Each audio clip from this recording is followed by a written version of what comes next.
मैं ईसु भांजे से गुजारिश करता हूं कि 2 मिनट के लिए माइक पर आए और बैठे हुए अपने भाइयों से संबोधित करें।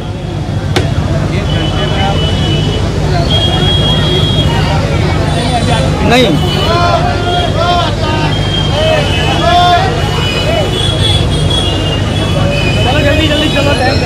चलो भाई 2 मिनट। अस्सलाम वालेकुम रहमतुल्लाहि व बरकातुहू।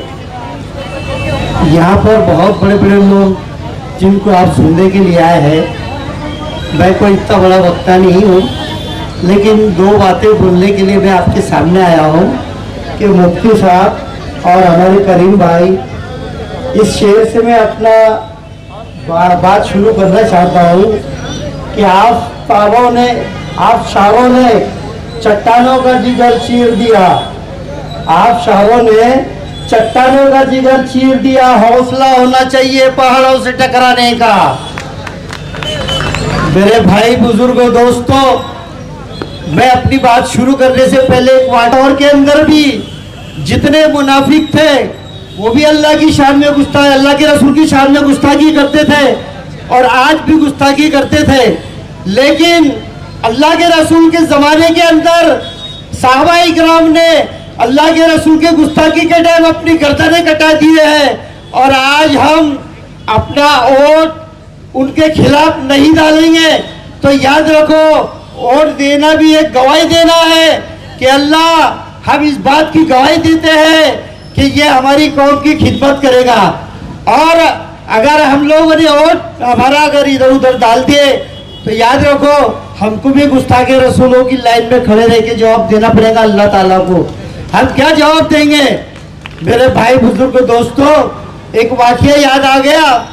हजरत खब्बाब और हजरत ज़ैद रजी अल्लाह ताला अन्हु को जिस दिन मक्का ने कुफा ने पकड़ के एक खंबे से बांध दिया और आजू बाजू उनके तलवारें भाले फरसे लेकर नाचने लगे और कहा कि देखो, अगर तुम्हारी जगह अगर तुम्हारे रसूल अगर यहाँ पर बंधे हुए होते तो क्या बात होती। तो हजरत खब्बाब रज़ी अल्लाह ताला अन्हु और हजरत ज़ैद ने कहा कि ये क्या हो सकता कि अल्लाह के रसूल सल्लल्लाहु अलैहि वसल्लम के पैर में कांटा भी चुभ जाए, हम इस बात को बर्दाश्त नहीं कर सकते। और आज हमारे कुछ मुनाफिक भाई जो अल्लाह के रसूल सल्लल्लाहु अलैहि वसल्लम के बारे में इतनी गुस्ताखियां हो रही है और उन लोगों का साथ देने के लिए खड़े हैं। मैं तो ये कहूँगा आप लोगों से कि मेरे भाई, ये जो जुलूस निकलता ना जश्न ईद मिलादुन नबी का, और आप लोग ऐसे लोगों को स्टेजों पर बैठा के इज्जत देते हैं ना, इनकी क़यादत के अंदर बैठ के इनकी बातों को सुनते हैं ना, तो इन लोगों से बायकॉट करना चाहिए। ये कोई मुसलमान नहीं है, ये गद्दार रसूल है और गद्दार रसूल को हम बर्दाश्त नहीं कर सकते। हम अपनी जानें तो दे सकते हैं लेकिन गद्दार रसूलों को बर्दाश्त नहीं कर सकते। मेरे भाई बुजुर्गों दोस्तों, अपना वोट पंजे को आप देकर कीमती बनाइए। और मैं आपको सौकारे का एक वाकया सुना देना चाहता हूँ कि मैं कब्रिस्तान कमेटी का अध्यक्ष हूँ और हमारी कब्रिस्तान के अंदर जो है कई दिनों से लाइट बंद है, जिसकी वजह यह है कि कई दिनों के पुराने पोल थे, वो पोल सड़ गए, जिसके ऊपर लाइनमैन ऊपर चढ़ के नहीं काम कर सकता। वो लाइनमैन बोलता है कि अगर हम ऊपर चढ़ेंगे तो गिर जाएंगे, पोल टूट जाएंगे। हमने निवेदन किया है कम से कम 9-10 महीने हो गए कि हमारे को एक डीपी बैठा दो भाऊ और हमारे खंभों को दुरुस्त कर दो। आज हम कब्रिस्तान के अंदर आधी रात को जब मैयतें लेके जाती है, हमको क्या तकलीफ होती है हमको मालूम है, लेकिन आज तक के भी हमारा वो काम नहीं हुआ। तो फिर हमारे क्या उम्मीद है इनसे कि आगे भी चल के हमारा कुछ काम करेंगे। और ऐसे जालिमों के लिए मैं एक शेर कह के अपनी जगह लेना चाहूँगा कि इन अंधेरों को चीर कर नूर आएगा, इन अंधेरों को चीर कर नूर आएगा। तुम हो फिरौन तो मूसा भी जरूर आएगा। बैठे हैं, उनका वक्त हो चुका है। मैं इस शेर के साथ में वो 2 शेरों को आवाज़ देता हूँ कि कतरे कतरे ही समंदर मिला करते हैं, कतरे कतरे ही समंदर मिला करते हैं, जैसे ये साया भी अंबर मिला करते हैं। मेरे अल्लाह सदा इनको सलामत रखना, ऐसे बंदे मुकद्दर से मिला करते हैं। मैं करीम करीम सालार साहब से गुजारिश करता हूँ कि वो आए, वो संबोधित करें।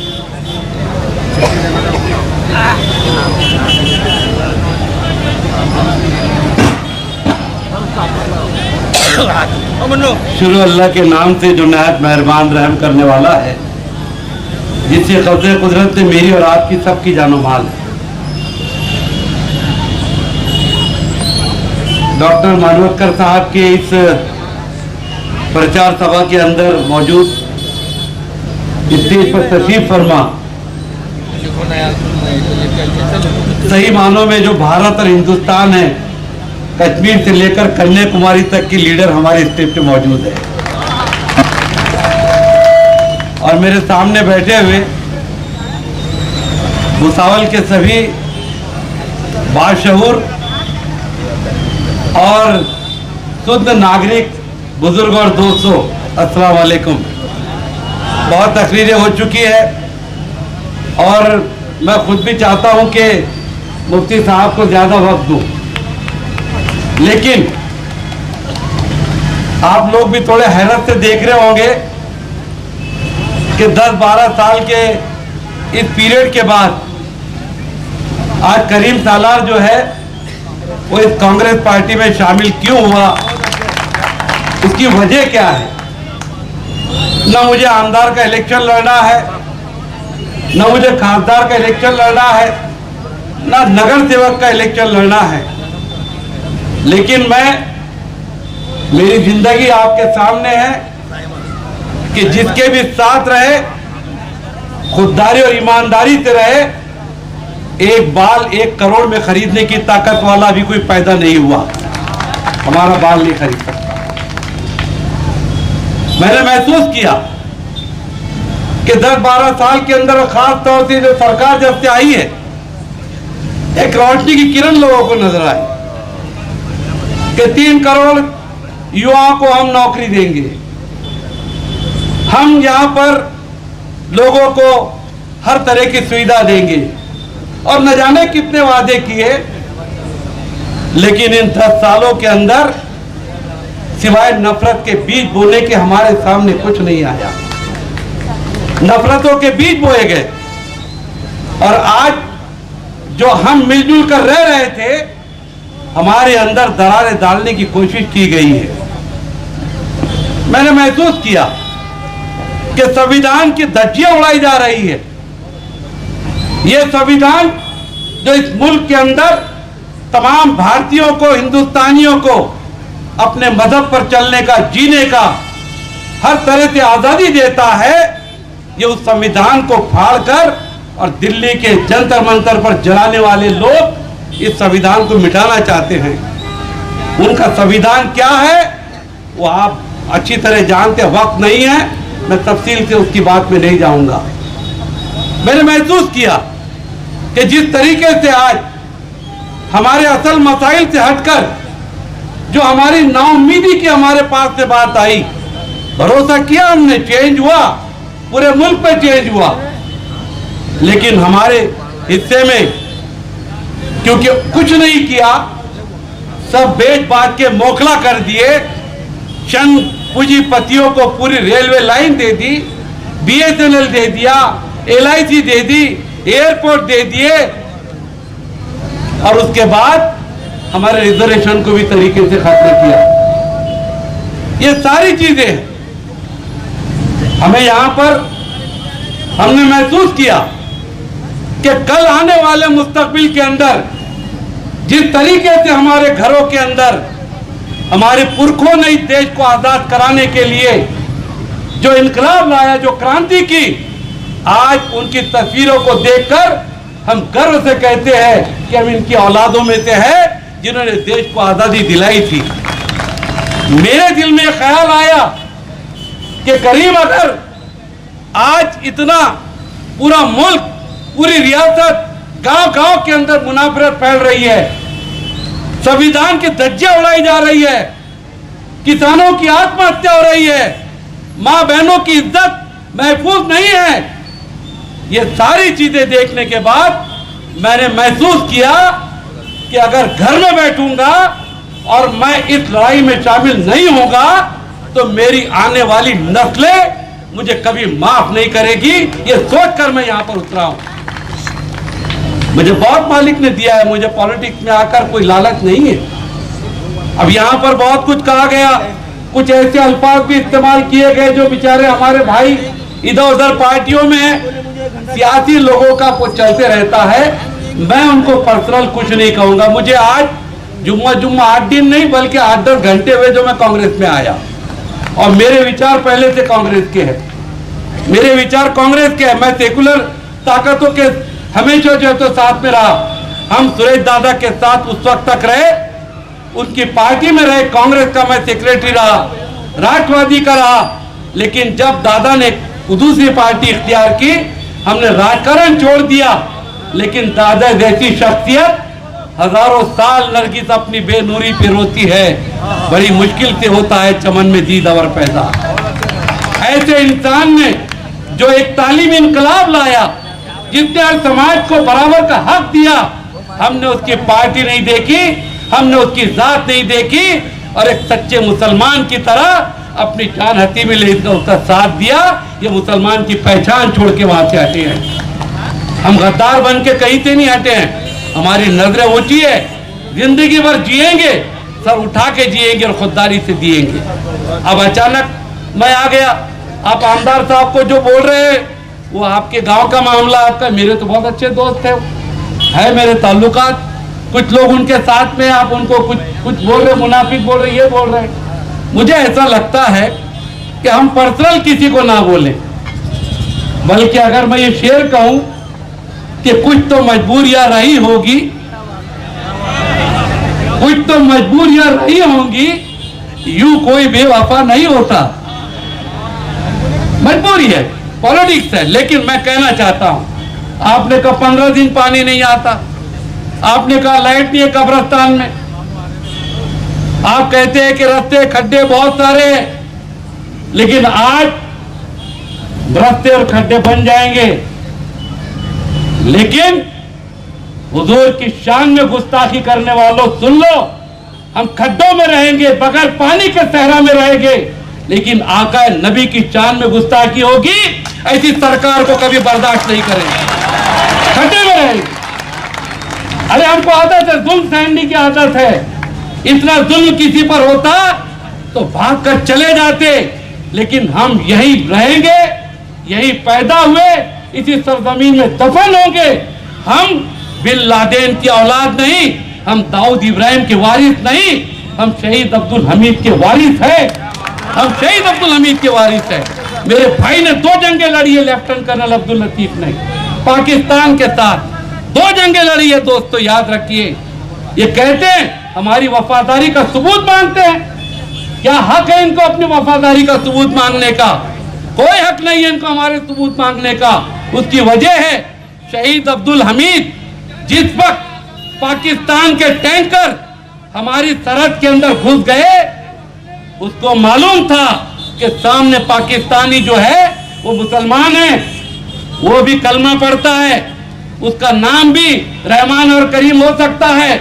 लेकिन शहीद अब्दुल हमीद ने हिंदुस्तान के मुसलमानों की तरफ से पैगाम दिया कि तुम सब हमारे भाई हो, तुम्हारा मजहब कुछ भी हो, तुम कलमे के भाई हो, लेकिन याद रखो 11 टैंकर उड़ाकर शहीद अब्दुल हमीद शहीद हुए, और ये मैसेज देकर गए, सुन लो लोग जो हमारी वफादारी का सबूत मांगते हैं कि इस मुल्क का मुसलमान अगर सगा भाई मादर वतन पे हमला करेगा, एक एक मुसलमान अपनी गर्दन कटा देगा, चाहे पाकिस्तान से हो चाहे बांग्लादेश से हो।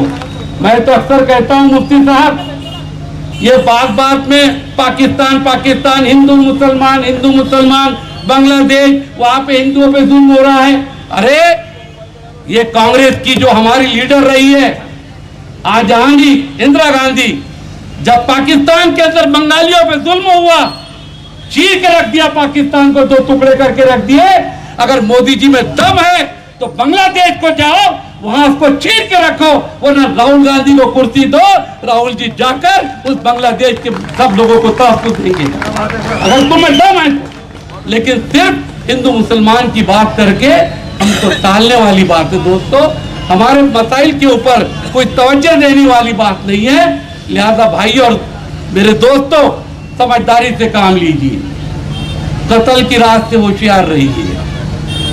बच्चे भी बहुत कत्ल की रात का इंतजार करते हैं। याद रखिए, कत्ल की रात के अंदर अगर हमारे ईमान को हमने बेच दिया तो इस बात को ध्यान में रखना, मरे दम तक लानत और मलामत होगी हम पर, क्योंकि की वफा तुमने मोहम्मद से तो हम तेरे हैं।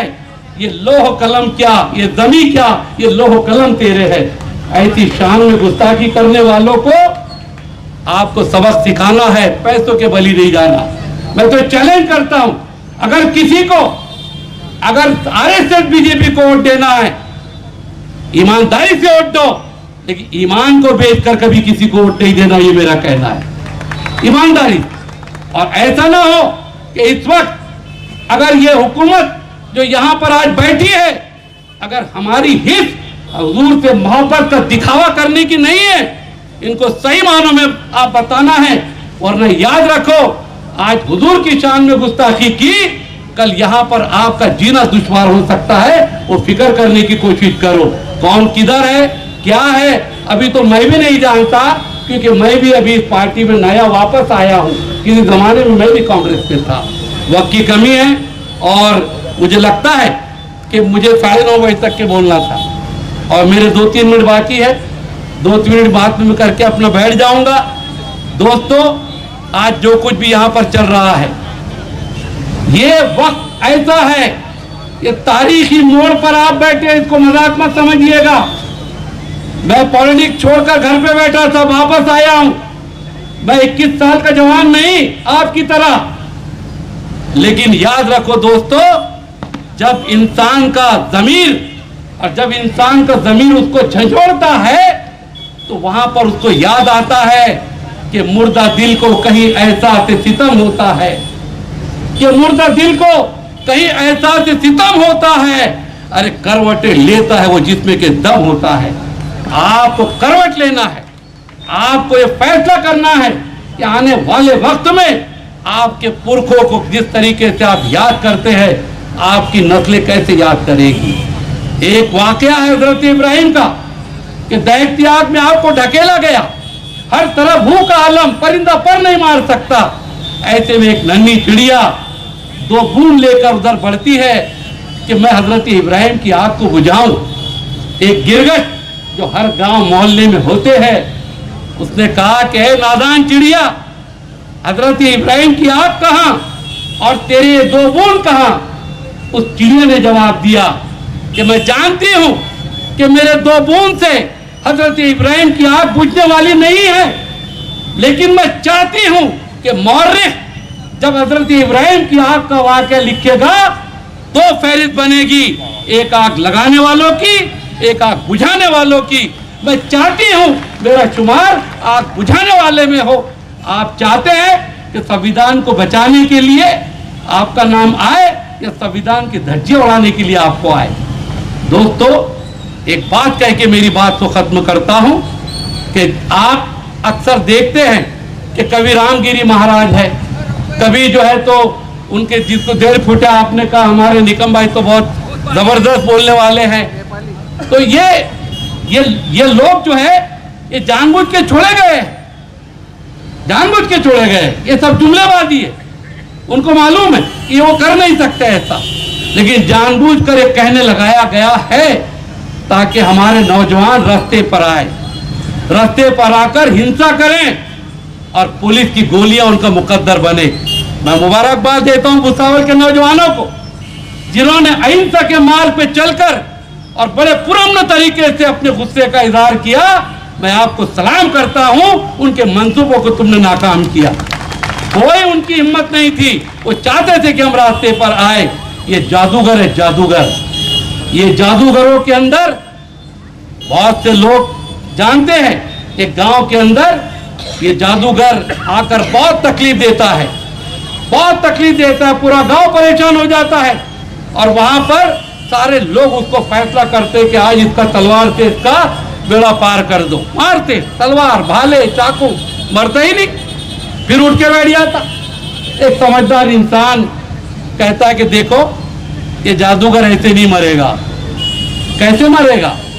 कहने लगे फला जंगल में एक कुटिया है, उस कुटिया के अंदर एक तोता है, वो तोते को मारो, उसकी गर्दन मरोड़ो, ये जादूगर मर जाएगा। वो लोग जाते हैं, कुटिया के अंदर से तोते को निकालते हैं, उसकी गर्दन मरोड़ते हैं, जादूगर मर जाता है। आप चाहते हैं कि महाराष्ट्र के अंदर ये नीतीश राणे कहिए या और जादूगर कहिए, आज जो तकलीफ दे रहे हैं, अगर आप इनको खत्म करना चाहते हैं तो 3 तोते जो हुकूमत चला रहे हैं उनको तख्त से उतार दो, सारे जादूगर ऐसे ही खत्म हो जाएंगे।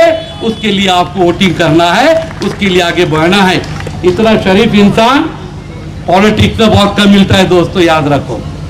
हम लोग बड़े छठे हुए पॉलिटिक्स में आते हैं। ये आदमी दिल से चाहता है, ये बड़ी बड़ी बात नहीं कर रहा है, ये 100 बेडेड हॉस्पिटल बनाने की बात कर रहा है दोस्तों। अगर हमने ईमानदारी से इसका साथ दिया तो आप देखेंगे कि भुसावल के अंदर दूर दराज से पेशेंट आकर अपनी इलाज करके जाएंगे।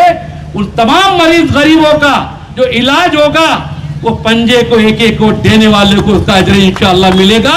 अल्लाह हाफिज, खुदा हाफिज। मुफ्ती हारून साहब मुझे भी एक 30 सेकंड दीजिए। मुफ्ती हारून साहब मुझे 30 सेकंड दीजिए बस। मैं तमाम मेरे मुसलमान जो गुस्सा के रसूल के बारे में जो बोला गया है, मैं उसके लिए एक शेर बोलना चाहता हूँ कि जब तक रहेंगी जान ये कहते रहेंगे इस्लाम जिंदाबाद, अल्लाह के रसूल का पैगाम जिंदाबाद। तू क्या हमें मिटाएगा मजहब के कातिल, तेरी छाती पर चढ़ के बोलेंगे इस्लाम जिंदाबाद। आइए मुफ्ती हारून साहब अपना संबोधित कीजिए।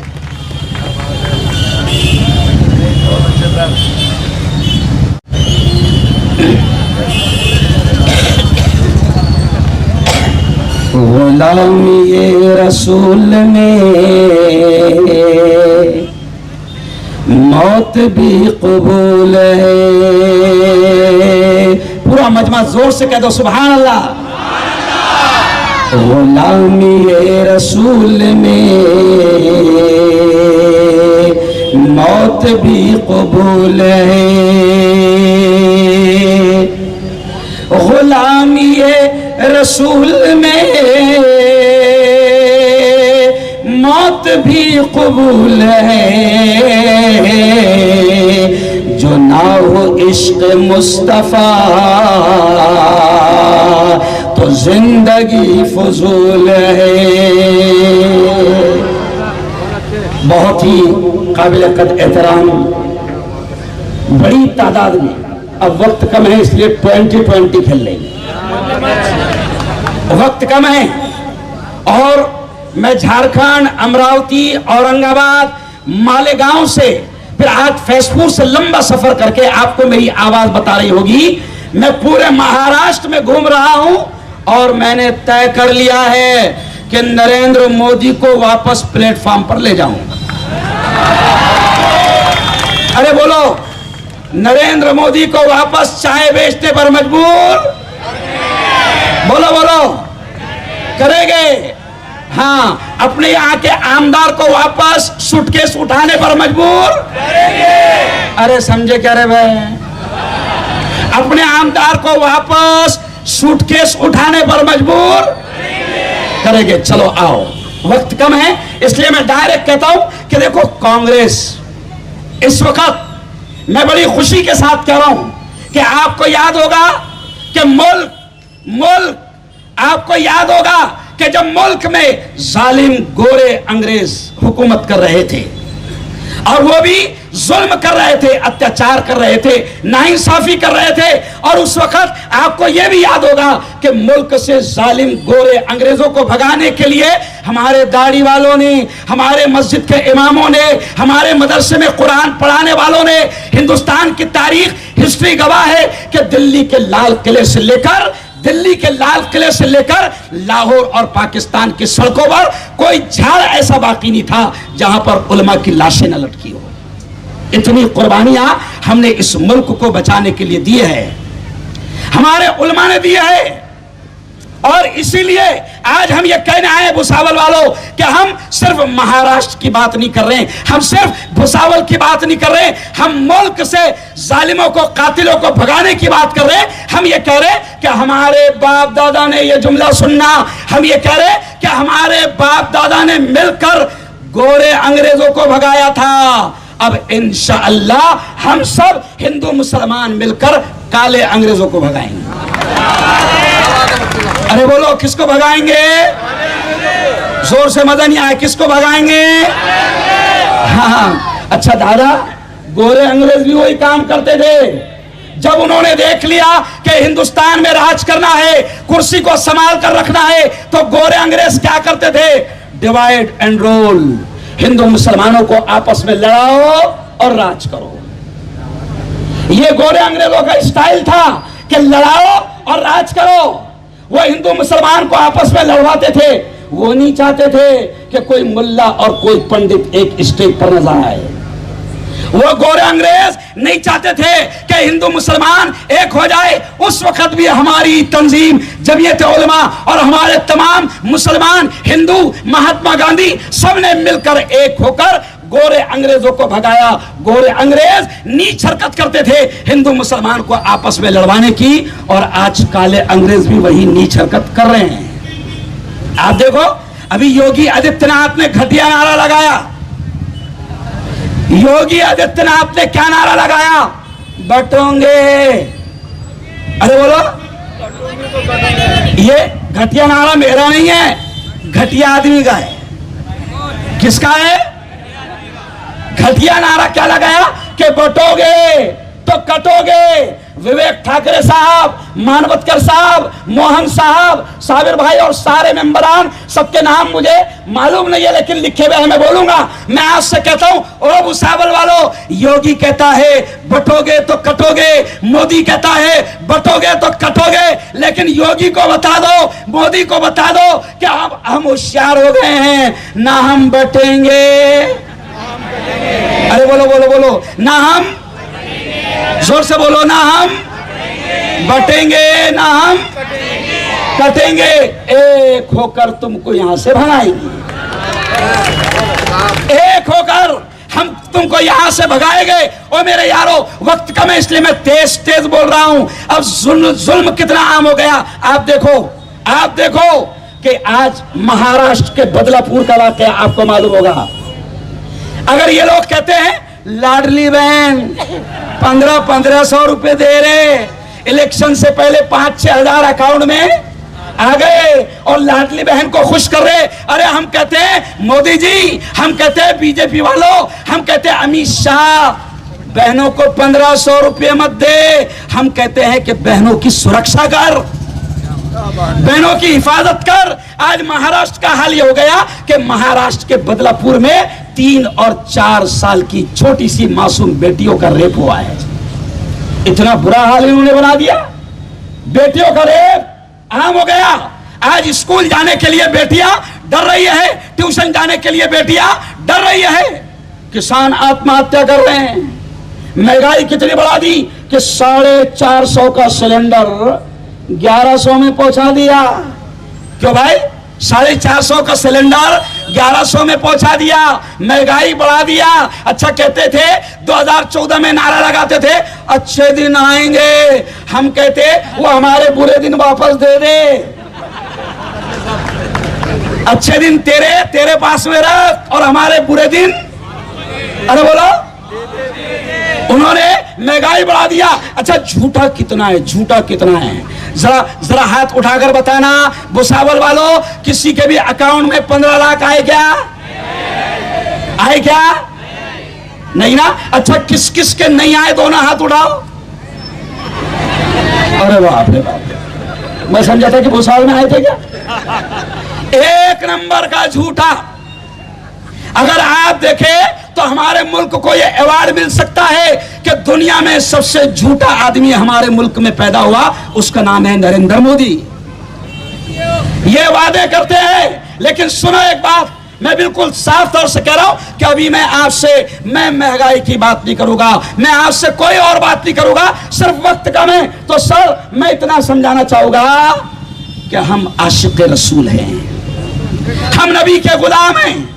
मैं मैदान में नहीं आया था, अल्लाह की कसम खाकर कहता हूं मैं मैदान में नहीं आया था, लेकिन मैंने जब देखा कि अजीत पवार की सरकार, शिंदे की सरकार, फडणवीस की सरकार, बीजेपी की सरकार, शिंदे ये कहता है कि महाराज के बाल को भी धक्का नहीं लगने देंगे, तो फिर मैंने भी बोला बेटा 20 तारीख को हम तेको धक्का लगाएंगे। अरे हम ये कहते हैं, सुन, महाराज से हम कहते हैं कि महाराज तेरी औकात कौड़ी की नहीं है, तेरी औकात एक नाली के कीड़े की तरह है। मेरे नबी की शान बहुत ऊंची है। और सुना भुसावल वालों, हमारा मानना है कि अगर कोई चांद की तरफ मुंह करके थूकेगा तो थूक का आएगा? अरे बोलो ना, तो रामगिरी का थूक किसके मुंह पे आया? उसके ही मुंह पे आया। लेकिन अब सुनो, जैसे करीम सालार साहब ने इशारा किया कि ये दंगे कराना चाहते हैं, ये फसाद कराना चाहते हैं। अरे हम तो ये कहते हैं साहब, बंटी दादा, हम तो ये कहते हैं कि हमारा धर्म किसी के अपमान करने की इजाजत नहीं देता। अरे मेरे नबी वो है, सुन ले रामगिरी महाराज, सुन ले शिंदे, सुन ले फडणवीस, सुन ले अजीत पवार। अरे मेरे नबी तो वह है जिन्होंने हमको ये सिखाया है कि तुम जमीन वालों पर रहम करो, आसमान वाला तुम पर रहम करेगा। अरे सुन रामगिरी, मेरे नबी वो है कि जिन्होंने हमको ये बताया कि अगर तुम्हारा पड़ोसी भूखा है, हमारे नबी ने क्या कहा? अगर तुम्हारा पड़ोसी भूखा है और अगर तुम सो जाओ घर में, उसका ख्याल न करो, तो खुदा तुम्हारी नमाज को तुम्हारे मुंह पर फेंक कर मार देगा। हमको ये नहीं कहा हमारे नबी ने कि मुसलमान पड़ोसी में रमेश भी हो सकता है, पड़ोसी में गणेश भी हो सकता है, पड़ोसी में कैलाश भी हो सकता है, पड़ोसी में प्रकाश भी हो सकता है, और पड़ोसी में मोदी भी हो सकता है। हमारे नबी ने यह कहा कि पड़ोसी अगर भूखा सोए तो तुम्हारी नमाज अल्लाह को कबूल नहीं। तो इतने बड़े नबी, इतने प्यारे नबी, इतने सोने नबी, इतने शानदार हमारे लाडले चहीते नबी। अरे सुन अजीत दादा, सुन फडणवीस और सुन शिंदे, तुमने हमारे घरों को जलाया दंगे फसाद में, हमने बर्दाश्त कर लिया। तुमने हमारी दुकानों को जलाया, हमने बर्दाश्त कर लिया। तुमने हमारे नौजवानों को जेल की सलाखों में डाला, हमने बर्दाश्त कर लिया। लेकिन सुन, रत्ती बराबर भी गुस्ताखी हम नबी की शान में बर्दाश्त नहीं करेंगे, रत्ती बराबर भी गुस्ताखी। और सुन लो ओ भुसावल वालों, मुझे अफसोस हो रहा है सर, साइमोबाजी, मुझे अफसोस हो रहा है कि भुसावल में कुछ लोग ऐसे भी हैं जो गुस्ताखे रसूल का साथ देने वालों की पार्टी में घूम रहे हैं। शेम, अरे शर्म करो, अरे डूब कर मर जाओ। ओ शर्म करो, ओ गद्दारो, शर्म करो कि जब एक पार्टी तुमको खुलकर कह रही है कि हम गुस्ताखे रसूल की हिफाजत करेंगे, तो तुम उनके साथ जा रहे हो। अरे हराम है। अच्छा ये भी खास बात सर, ऐसे हमारे मजदूर जैसे लोग नहीं जा रहे जो 200-500 कमाते, जो करोड़पति है वो जा रहे। शर्म आना चाहिए उन लोगों को। ओ भुसावल वालों, मुझे हाथ उठाकर बताओ कि तमाम के तमाम आशिक रसूल है, हाथ उठाकर बताओ। माशाअल्लाह माशाअल्लाह। अब आशिक रसूल है तो सबूत देना, आशिक रसूल है तो सबूत देना। कह देना आमदार से, कह देना कि तेरे 2000 कबूल नहीं। क्यों? आमदार से कह देना कि तेरा पैकेट, अरे बोलो, कबूल नहीं। अभी तो तय कर लो कि हमको नबी की मोहब्बत में जान देना है, और जान देने की जरूरत नहीं। 20 तारीख को सिर्फ इतना ध्यान कर लेना, यही छेना गुस्ताखे रसूल के साथ ही जाल था। 20 तारीख को याद रखना। और यह भी सुन लो मुसलमानों, अपना ईमान बेचना मत, अपना ईमान बेचना मत। हम क्या करते हैं, मैं कल मालेगांव जा रहा था तो मुझे 2-3 हिंदू भाई मिले, 2-3, और कहने लगे ओ मुफ्ती साहब तुम्हारा आवाज भी बैठ गया, काय के वास्ते चिल्ला रे, काय के वास्ते इतना मुसलमानों को समझा रे। ओ मुफ्ती साहब ईद की रात आएंगी ना हो, चांद रात, अरे बोलो चांद रात आएंगी ना, और ईदी मिलेगी ना। अरे मेरे हिंदू भाई ने मुझसे कहा, ये मेरे लिए एक जूता था सर, जूता। मेरे हिंदू भाई ने कहा कि मुफ्ती साहब ज्यादा हलक मत फाड़ो, समझाओ मत, 1-1 हजार में हम तुम्हारे मुसलमानों को खरीद लेंगे। अरे शर्म की बात है, अगर कोई हिंदू भाई, कोई आमदार, उसके पास में तो खोखे की खोखे है। अरे ये सरकार किसकी है बोलो? अरे बोलो जोर से, 50 खोके एकदम इनके पास खोके आए ले। ओ मुसलमानों, दिखा देना कि अब की बार हम नबी से सच्ची मोहब्बत करते हुए कुछ भी हो जाए, लेकिन हम बीजेपी को वोट अपना जाने अरे बोलो, बीजेपी को अपना वोट जाने नहीं देंगे। अच्छा एक बात बताओ, 500 में हमको खरीदने की कोशिश करते, 500 में। अब एक बात सोचो जरा, अगर हम 500 में बिक गए, ये मिसाल गौर से सुनना, अगर हम 500 में बिक गए, 500 में, तो मैं मुफ्ती हारून, मैं 50 किलो का है। कितने किलो का है? 50। अगर मैं 500 में बिका तो क्या किलो गया? अरे बोलो ना, अगर मैं 500 में बिका तो क्या किलो गया? 5 रुपए किलो। मैं खटकी है, खटकी। सुन लो, हमारे यहाँ जो मेंढी आती ना, मेंढी का गोश्त 700 रुपए किलो बिक रहा। क्या किलो बिक रहा? देखो मेरे मामू बैठे ले, हंसरे बराबर हो।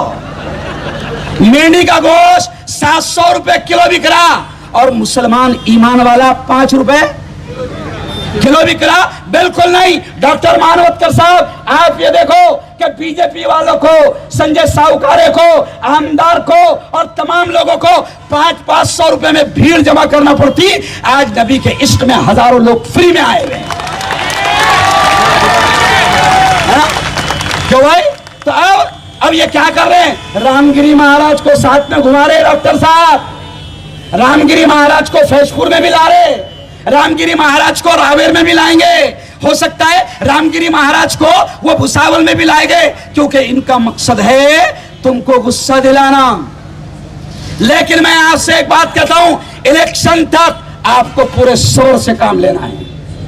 ये आपको उकसाने की कोशिश करेंगे, या दंगा कराने की कोशिश करेंगे, या बीजेपी वाले, मैं इनका नाम ही कहता हूं बीजेपी, यानी भारत जलाओ पार्टी। बीजेपी यानी भारत जलाओ पार्टी। ये दंगे कराना चाहेंगे, ये फसाद कराना चाहेंगे।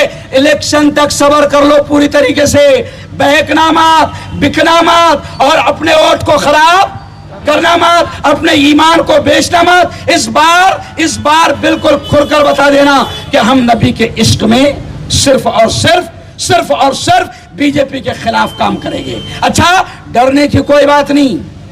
ये लोग क्या कर रहे हैं सुनो, ये जहरीले लोगों को दादा पाल कर रख रहे हैं। इनमें देखो, बीजेपी में एक 1.5 फुटिया है, 1.5 फुटिया, मालूम है आपको?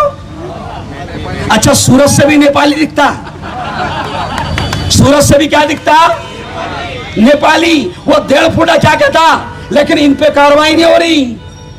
रामगिरी महाराज पर, अरे अगर ये शांति चाहते, अमन चाहते, मैं कहता हूं, मैं मुफ्ती हारून अगर हिंदू धर्म के खिलाफ बोलूं तो मुफ्ती हारून को गिरफ्तार करके जेल में डाल दो, ताकि अमन आ जाए, शांति आ जाए। लेकिन ये शांति नहीं चाहते, ये एकता नहीं चाहते, ये अमन नहीं चाहते, ये मोहब्बत नहीं चाहते, ये दंगे कराना चाहते हैं, ये आपको जोश में लाना चाहते हैं। इसलिए इन्होंने रामगिरी महाराज को जेल में, अरे बोलो, नहीं डाला।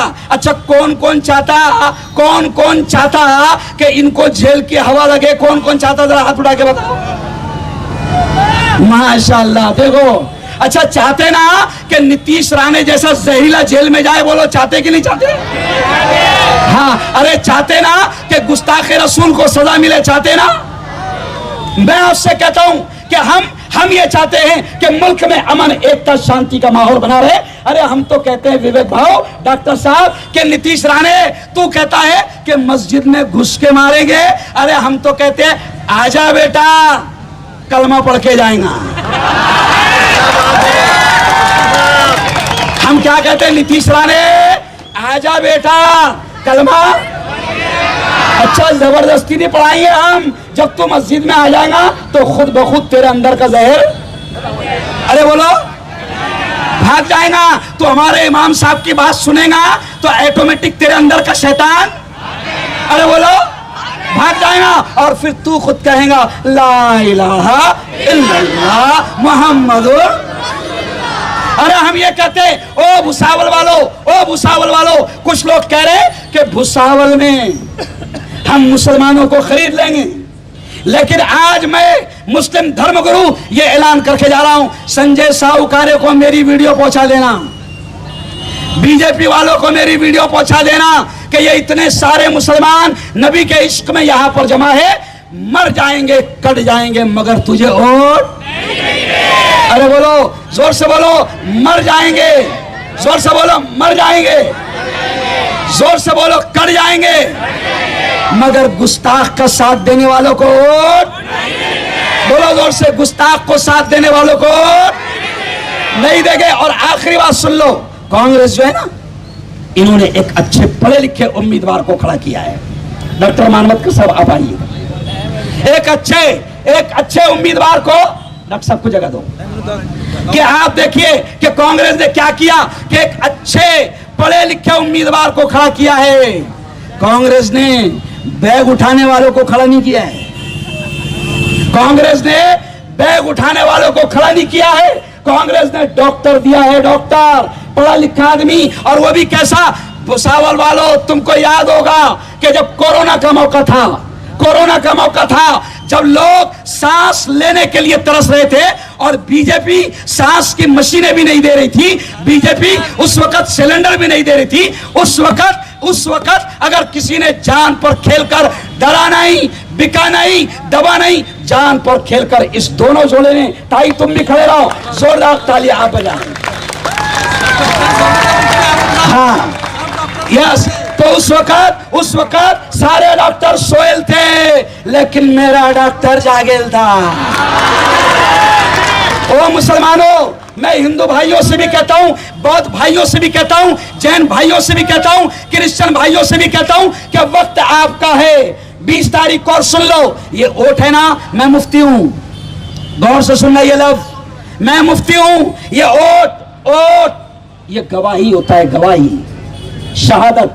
साहेब, हमारा पवित्र कुरान कहता है, हमारे पवित्र नबी कहते हैं कि वोट ये गवाही है। अगर आपने 1000 में बिककर, 2000 में बिककर, अगर आपने वोट गलत आदमी को दे दिया, गुंडागर्दी करने वालों को दे दिया, 2 नंबर के काम करने वालों को दे दिया, शराब के ठेके चलाने वालों को दे दिया, 2 नंबरी को दे दिया, 2000 में बिककर, और अगर जालिम सरकार आ गई, ये जुमला सुनना, हम क्या करते दादा, बैठ जाइए, हम क्या करते सर, जालिम सरकार आ गई बनते दादा, तो हम रोते अल्लाह के पास में, अल्लाह बहुत मार रहा ना, तो अल्लाह क्या कहेगा, 2000 लिया था ना, नहीं समझा, अल्लाह ये देख रहा भी नहीं, एकदम हम कुछ उड़ा के डाल रहा ना, अल्लाह कहेगा 1000 रुपए लिया था ना। ये वोट गवाही है, जालिमों को मत देना, गुंडों को मत देना, 2 नंबरियों को मत देना।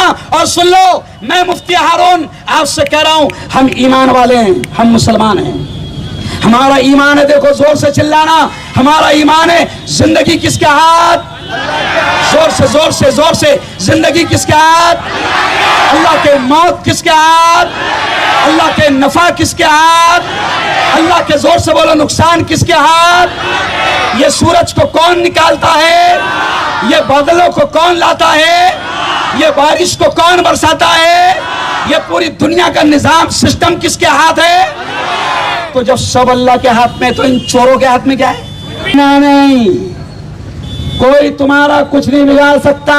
मैं मुफ्ती हारून, सुन लो, कश्मीर से लेकर कन्याकुमारी तक अकेला घूमता हूं, मेरा ईमान है कि जब मौत आना है तभी आएंगे, मेरा ईमान है कि जिस वक्त मौत आना है, जहां आना है वही आएगी, इसलिए डरना मत। क्योंकि अभी क्या हो रहा सर, गुंडागर्दी भी हो रही, डराया भी जा रहा, धमकाया भी जा रहा, फोन भी आ रहे, समझ रहे आप, फोन भी आ रहे, डरना मत। एक वोट का अधिकार आपको हुकूमत ने दिया है, 20 तारीख को अपने वोट का सिर्फ सही इस्तेमाल करना, सिर्फ सही इस्तेमाल करना। और आपने कोशिश करना कि देखो सुनो, लोकसभा 4 महीने पहले, बहुत प्यारी बात याद आ गई सर, लोकसभा में सुनो 4 महीने पहले आपने एकता दिखाई।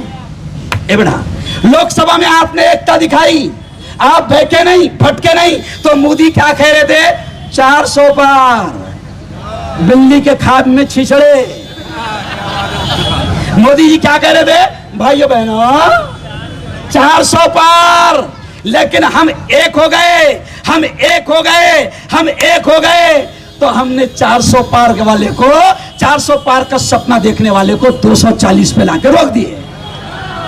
अरे बोलो रोके ना, बजाओ जोरदार तालियां यहां पर।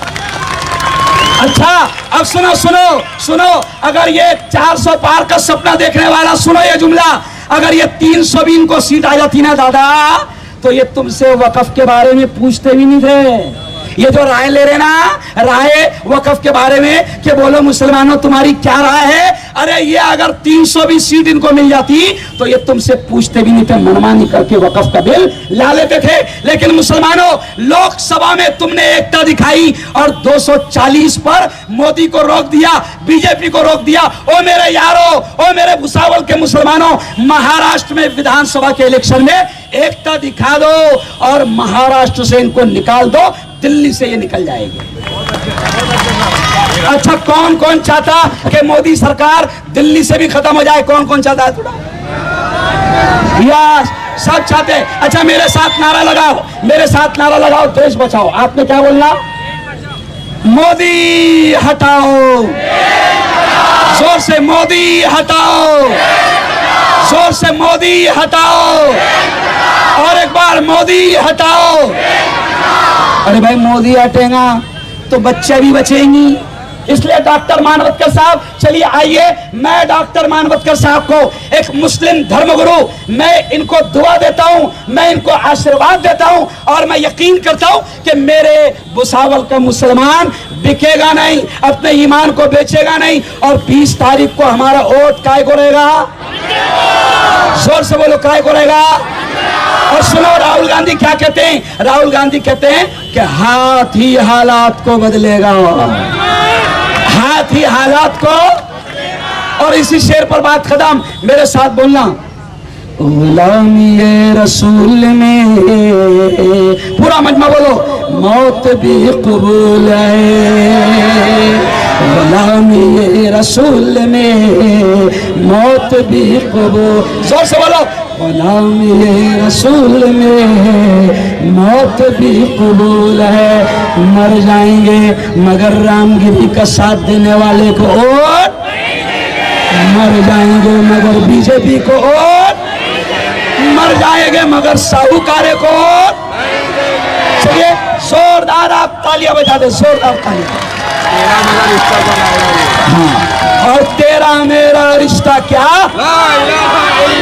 जोर से, तेरा मेरा रिश्ता क्या? अरे तेरा मेरा रिश्ता क्या? भटकेंगे नहीं, बिकेंगे नहीं, है ना? और बावले चाले, अरे बोलो बोलो, बावले चाले नहीं करेंगे। कोई भी आया, इनके पास में बहुत पैसे हैं, बहुत पैसे हैं, बिजनेस ले लेना, अंजो करना, अरे बोलो वही करना। बहुत बहुत धन्यवाद, बहुत बहुत शुक्रिया।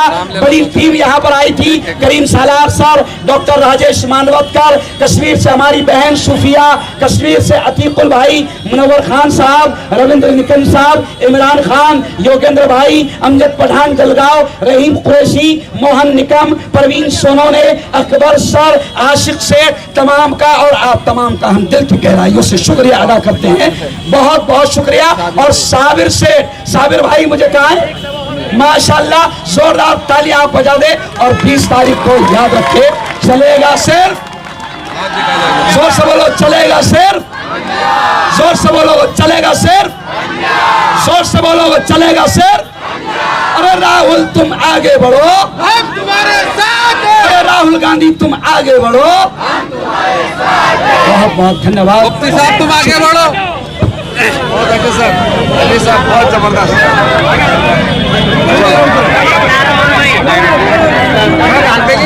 हाँ हाँ